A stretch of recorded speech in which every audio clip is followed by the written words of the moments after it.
Kaspa is one of London's most loved queer urban DJs and has resident spots in some of London's biggest urban LGBTQ events, including Urban World, LXZ Events, Juice London, and G.A.Y. And Kaspa's DJed for Pride, for London's first BAME stage and UK Black Pride, as well as making guest appearances on Exit and Don City Radio. In her spare time, which she doesn't seem to have a lot of, she writes her music and also helps with children's workshops, which is also writing music and running DJ sessions. And she's joined me today. Welcome, Kaspa. Great to see you. Thank you. Thank you for having me. Oh, wonderful. Let's get straight into the questions, shall we? Kaspa, you've mentioned that your music journey started in 2011. I think that's right. And it was after attending workshops with Young Urban Arts Foundation. Tell us about that experience. So back in 2011, I was living in a hostel. I was struggling with mental health and things, and this hostel were very supportive in kind of guiding people to get to where they need to get to, young people in life. So they had life skills there, they had music sessions there, and workshops for cooking and things like that. And I decided to take the music workshops up. So from when I've done that, I figured there was rap and DJing workshops, and that was something that I was interested in. So it's some kind of test. I attended every Wednesday and Thursday, I think it was.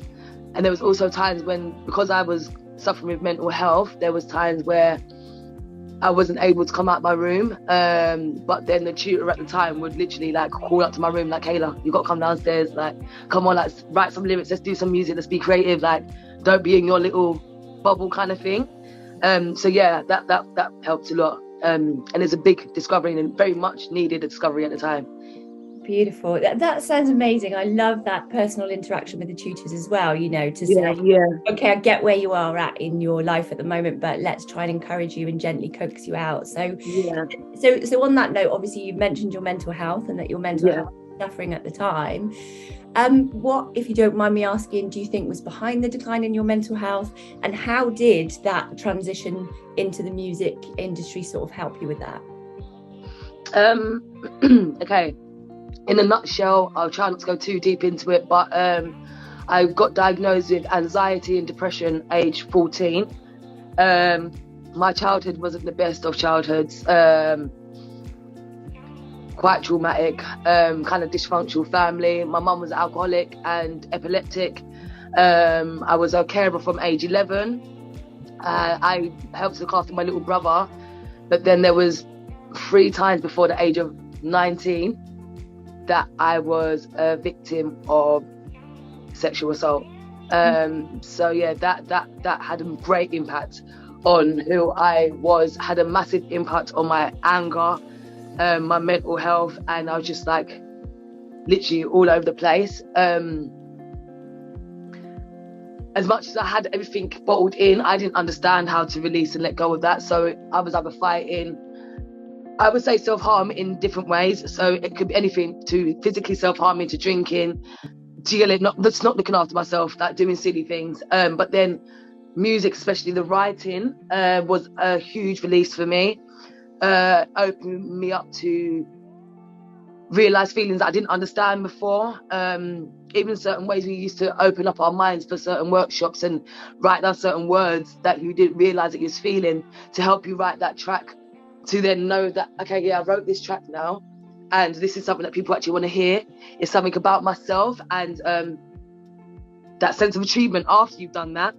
It was okay, that's not too bad. Even though my first ever song that I wrote was really, it was deep. It was deep. After I'd done that, I was like, okay, I've got that out now.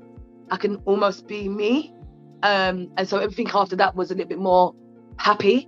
More Kayla was kind of dealt with, and it was Kaspa that was coming out now. Did you get it?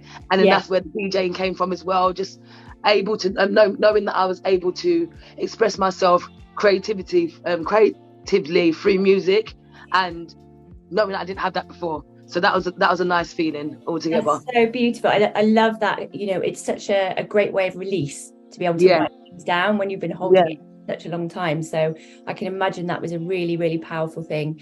to go through. And I love the transition that you said you went from releasing as Kayla to going into DJ Kaspa, which is beautiful. Yeah. And then, so just 2 years later, 2013, you had your first booking and residential spot. That's quite a quick transition, at an LGBT club in Vauxhall, London. How did that feel to go in just 2 years to take your music to the next level? Well, there was mixed emotions, because I will let you know, like literally before I even knew that this was coming for me, I used to do like little open mic nights and things like that to do rapping ciphers. And I went out to a club to rave one night, and a lady came up to me and asked me, she said to me, "Oh, I saw you at a open mic night, can you do MCing for my club?" I said, "I don't MC. MC is totally different to rapping." I said, "I rap and I DJ." She's like, "Oh, okay, let us try you as a DJ then." But at this time, I literally had house and garage, and then I had to build on the rest of my music. I literally had 2 weeks to do so. Wow. In that time, I will say at the moment, because I need to I want people to understand like the journey. So it like literally just before the booking came, one of my brothers, he was suffering with drug problems then. He was an addict, and he had taken my laptop and sold it, pawned it. So all my music, it was gone. So I literally had like now 4 days to get everything I needed to get together and able to for me to do this. So as much as me going to the next level, it was a huge challenge, because I actually, as much as I was prepared, I didn't have anything. I had no choice but to just literally prepare for what was there. If it's an hour set I'm doing, prepare and make sure you've got a banging set for that hour. And that's what I done. And every day I was literally up until like 7 o'clock in the morning, like weren't sleeping from like 7 to 11 a.m. and then do my day. Do you get it? So I could get that. So as much as it was an impactful transition for me, but it was almost like a learning curve. And this is it. Like, that prepared me for everything, every challenge that I may have followed. I mean, that may have like approached me like in the future kind of thing. And yeah, it was very rewarding knowing that I literally came from nothing and had nothing, but I'm here now, like literally in my own room playing house, and there's like 300 people there for me. Yeah. So it was a mad balance, but it was a sense of achievement at the same time. Yeah. And what a slightly scary transition, especially with everything going on, but what an amazing transition that you made. And so, 2013, that was the beginning of you going into the industry fully. We're 2022 now.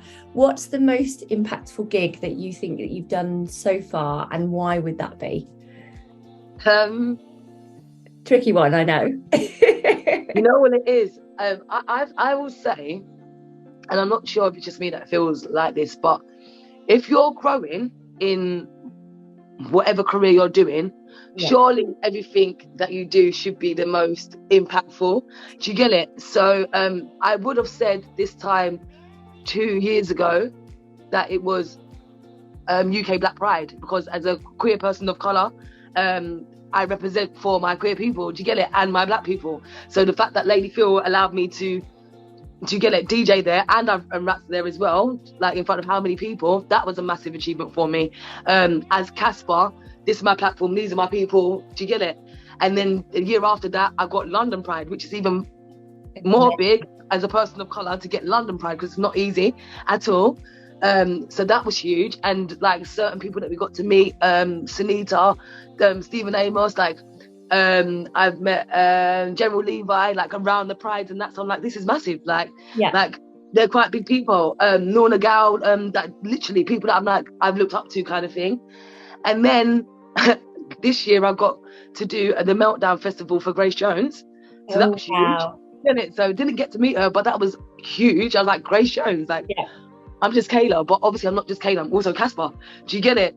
And then yesterday I got booked for TAPE London, which is huge. For those who don't know, one of the biggest clubs in London. And halfway through my set, I'm still like, I got told that Burna Boy, Popcorn, and Fireboy's in the building. I was like, oh my gosh, like literally standing behind me. So it's literally everything you knew from before, like this is it, because it's huge.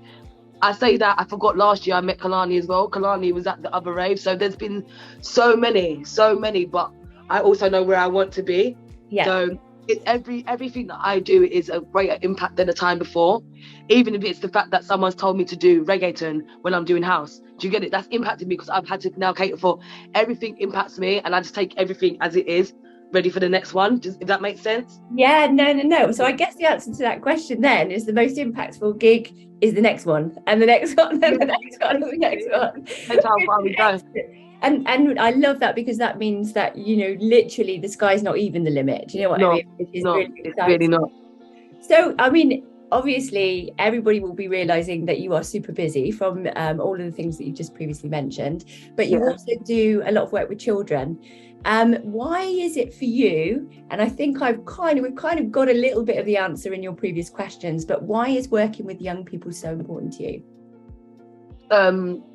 So in a nutshell, I just feel it's important because me personally, and again, I come from like a dysfunctional family. I respect like my aunties and everyone getting involved to help me and whatever. But I didn't realise then as a child, it's only when I got to a certain age, I'll be honest with you, it was like I was 27. I think I was speaking to my mum 2 months before she passed away, literally crying, saying like, I wish that you'd done more. Not saying that my mum was a bad mum, but I know that you could have done more. But because of mental health that my mum also had, you get it, drinking problems, epilepsy, she wasn't able to be that mother that I know she would have wanted to be for her children. No, but I'm not getting that from my mum. My dad's not there. I'm getting in trouble at school. The teachers are there. Do you get it? I'm shouting at the teachers. I'm getting into fights. Back on the estate, get into the craziness on the estate. Youth workers don't really care. Do you get it? Like, there's nowhere for you to go. You get older, not me personally, but you end up getting in trouble with the police. Do you get it? Like, a couple times I could have got arrested, but I wasn't stupid enough to stay around. Like, but it's like little things that I was kind of dipping in, and it was only when I got to say 21 when I really realised, hold on a second, I've had all these opportunities to kind of make something, and I haven't. And I'll sit there and blame it on my mum or our school or because of this person, when really it isn't. But I do believe that if there was support from anybody across the board, that myself and a lot of the young people that you see in this generation definitely would have a massive platform, more of an opportunity to actually make something from themselves, for themselves, and just out of something simple as creativity. So it's the fact that I was able to go into a workshop and be this angry person, like, I'm not going to swear, but forget that, I'm going to do this and do that. It was more of a, this is how I feel, this is who I want to be, this is what I'm going to do, and this is how I'm going to, do you get it? So, and that changed your mindset, do you get it? So if it worked for me, then I know it can work with the young people. I tried little workshops with young people, positive lyric writing, and I literally let them write whatever they wanted to write, whatever swear words, whatever you wanted to use, and then we was literally, now we're going to swap them. So everything you said, you're going to keep it like that. We're just going to swap the swear words and the threats. Do you get it? But we're going to keep the same message. And it worked. It's worked for me. It's worked for them. Flip side of it, what's your talent? A lot of people got a natural ear for music. If you don't like house music, you'll probably like Afrobeats. If you don't like Afrobeats, you will like rap. If you don't like rap, a lot of people like dancehall. Do you get it? Let's learn how to DJ. It's so therapeutic knowing that you, as much as you've got 2 tracks that people have made, you can make your own within that. Do you get it? That's you doing, and it's something that worked for me. I love music. I got my first tattoo was "Music is me" down my arm because it's my strength.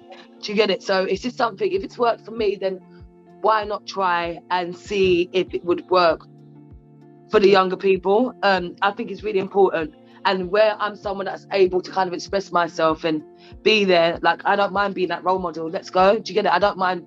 I don't care about pay. I just want to see that the young people can achieve through something.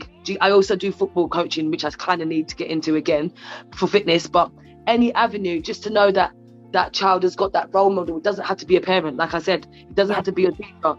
I don't want to have a youth centre. I really don't want to have a youth centre. I just want to have a hub where young people can come and be themselves. Do you get it? So I love that. I really love that, Kaspa, because I think, you know, in terms of thinking about, you were saying about your mum and that you just having somebody to support and help you, and Young Urban Arts Foundation was that for you, right? That was that breakthrough moment where suddenly everything changed for you. And I love the fact that you're now doing that for other people as well. And that's the key of it, really. So first of all, the struggles in the situation that you've been through have made you the amazingly strong person that you are today, and talented and successful, because sometimes pain is art. But also the fact that you are, you know, you're paying that forward and you're giving that to other young people. So I guess my final question to you, it would be if you could give any advice to that younger self that we've talked about quite a lot, that was in the pain and that was going through the experiences, the fighting, the anger and all of that stuff, what would that advice be, and why would you give that particular advice? Okay, so I'll be honest with you, when I knew that this is going to be one of the questions, I actually cried, because I said, yo, it's a big question. And you see a lot of, random side note, I watched RuPaul's Drag Race, and but towards the end, they kind of asked the drag queens, like, what would you tell your younger self? For the drag queens, that means a lot, because not only have they like had that confidence to impersonate a female, but they also had their own struggles, and a lot of that kind of reflects who I am. But you don't ever think that you'll be asked to yourself. So it did make me emotional, because it's like, where do I start? Like, where do I end? But in a nutshell, literally hold on.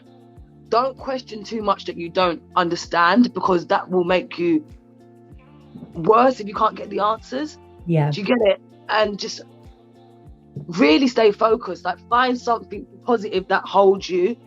Find something positive that you love and work on that.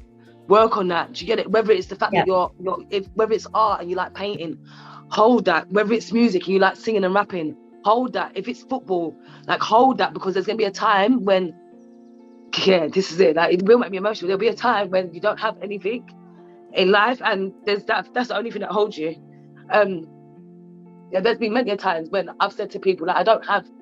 And people are like, we're there for you, and it's like, it's not the same. Like, I don't have people around me. That sometimes I'm not able to express myself, or people can't understand where I'm coming from, or we just can't communicate. And the one thing I go back to is music. Whether it's listening to music, writing a track, or just meditating, like, that's my go-to. Do you get it? So to make sure you've got that's something to go to, your safe haven. Do you get it? And if you can make you happy, like it's made me happy, music is my thing, then do it unapologetically, and do it to the best of your ability.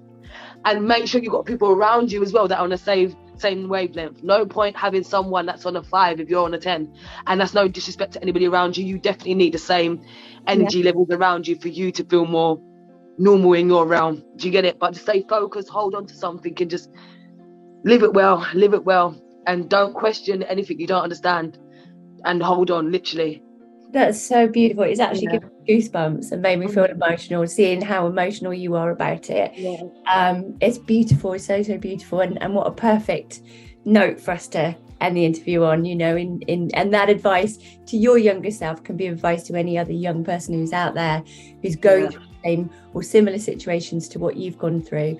And we're going to share the links, because obviously I know people can follow you on Instagram at Kaspa_UK, and you've got your music on SoundCloud and Mixcloud, so we'll add those links in there. Thank you so much for being so open and honest and sharing so beautifully with us. I really Thank you very much. Thank you. Take care.